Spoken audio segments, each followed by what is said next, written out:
8 months have passed since Lauren last spoke to him. She no longer checks his profile, rereads old messages, or imagines what she would say if they met again. Most days, her life feels normal. Her work has her attention, her apartment feels peaceful, and her phone has finally returned to being an ordinary object rather than a small emotional emergency department. The strange part is that Lauren does not want him back. She remembers the instability clearly, and if he called tonight asking to begin again, she already knows her answer. Then, one evening, a familiar song begins playing in a cafe. It is not even their song, but it was playing during one of their first conversations. Within seconds, Lauren remembers his face, the way he listened, and the intensity of those early weeks. Nothing happens externally. Her coffee remains on the table. People continue talking around her, but inside, the relationship suddenly feels close again. Lauren finds this confusing. She does not want to return, contact him, or reopen the story. So, why can one ordinary song still bring him back so quickly? That is where our investigation begins. When Lauren remembers the relationship, her mind rarely begins with the arguments or the long periods of silence. It returns to the beginning, when his attention felt unusually precise. He remembered small details, asked the right questions, and listened as though everything she said deserved his full concentration. Under that attention, Lauren did not simply feel attracted to him. She felt more interesting, more visible, and somehow more alive. She began seeing herself through the version of her that appeared in his eyes. Then, his attention changed. Some days he was warm and completely present. On others, he seemed distant for reasons she could not understand. Nothing dramatic had to happen. The pattern was quieter than that. Closeness, distance, then closeness again. Each time his attention returned, the earlier version of Lauren seemed to return with it. The woman who felt chosen, understood, and difficult to forget. Without noticing, she stopped waiting only for his messages. She began waiting for the feeling those messages briefly restored. That gives us our first clue. Lauren may not be remembering him as intensely as she is remembering who she became under his attention.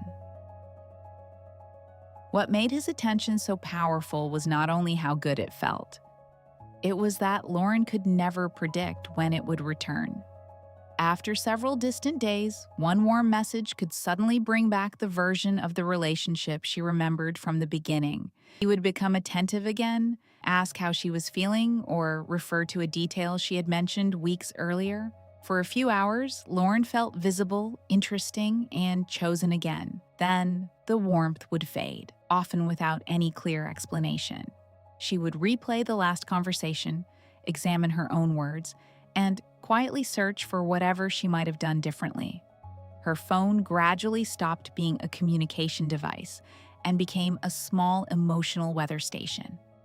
Clear skies, possible affection, unexpected silence. This unpredictability matters because the brain pays special attention to rewards it cannot reliably anticipate. When attention arrives inconsistently, the mind does not relax. It watches more closely, waits longer, and assigns greater importance to every sign that the earlier connection might be returning. The good moments were not necessarily false. That is part of what made the pattern so confusing. They were real moments, but they were not a reliable relationship. And that gives us our second clue. His attention became more powerful when it became scarce. This raises an uncomfortable question. If his attention felt so precise, was he deliberately studying Lauren in order to control her? Sometimes that happens, but psychology is rarely satisfied with the simplest villain story. Some people become remarkably skilled at noticing emotional signals. They hear the hesitation behind a sentence, recognize what makes someone feel valued, and quickly sense which questions will create closeness. This ability can feel like extraordinary empathy, especially to someone who has spent much of her life feeling only partially understood. But reading another person's emotions and sustaining intimacy are not the same skill. A person may understand exactly what makes someone feel special, while still struggling with consistency, accountability, or the discomfort of another person's needs. Some people can read emotions like subtitles and still have difficulty staying for the entire film. In the beginning, his attention toward Lauren may have been completely genuine. He was interested in her, and her response also allowed him to feel engaging, admired, and important. The connection worked beautifully while both people were receiving something they needed. The difficulty appeared later, when admiration had to become intimacy. Intimacy asks us to remain present when we are no longer impressive, to tolerate disagreement, and to recognize that the other person has needs that do not always support our preferred image of ourselves. That gives us our third clue. Emotional accuracy can create closeness, but it cannot guarantee emotional responsibility. To understand this pattern, we need to look beneath the confidence without automatically assuming that everything underneath it is calculated. Narcissistic defenses often develop long before adult relationships begin. A person may learn that being admired, impressive, useful, or emotionally perceptive helps them feel safer and more valuable. Over time, attention from other people can become part of the structure holding their identity together. Most of us enjoy praise. There is nothing pathological about that. Admiration is a pleasant dessert for the average nervous system. The difficulty begins when it quietly becomes the entire food pyramid. For someone with strong narcissistic defenses, criticism may feel larger than disagreement. It may feel like exposure. Another person's disappointment can threaten not only the relationship, but the carefully protected image of being exceptional, desirable, or in control. That helps explain why warmth can disappear when intimacy becomes uncomfortable. Distance, defensiveness, or a sudden return to charm may help restore the preferred version of the self. This does not mean he entered Lauren's life with a detailed plan to overpower her. A survival strategy can become automatic long before a person understands the effect it has on others. But explanation is not permission. A wound may explain why a pattern developed. It does not make the impact harmless. That gives us our fourth clue. He may have needed Lauren's admiration not only because it felt good, but because it helped him feel psychologically intact. At this point, the investigation begins to change direction. Lauren believed she was trying to understand him, but perhaps the more interesting question is what this relationship was quietly doing for both of them. His attention helped Lauren feel deeply seen, chosen, and unusually important. Lauren's admiration may have helped him feel more confident, more secure, and more certain about who he was. Without realizing it, each of them was regulating something fragile inside the other.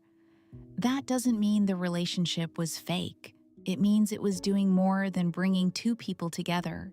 It was temporarily calming two different protection systems. Every one of us develops ways of protecting ourselves. Some people protect themselves by never depending on anyone. Some by becoming indispensable. Some by being exceptional. Some by understanding everyone except themselves. And here's something almost funny.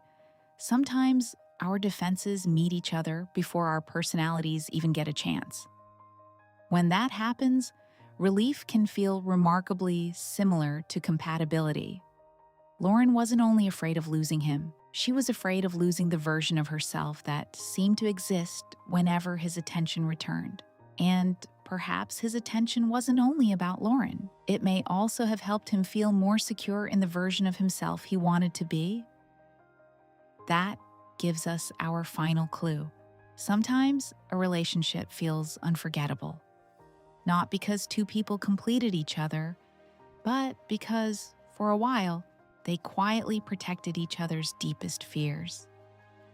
Before we close this investigation, I'd like to invite you to become the investigator. Take a sheet of paper and divide it into two columns. In the first column, Write only what this person consistently did, not what they promised, not what you hoped they would become, only the patterns that appeared again and again. In the second column, write how you felt whenever their attention returned. Perhaps you felt chosen, understood, interesting, safe, important, or simply more like yourself.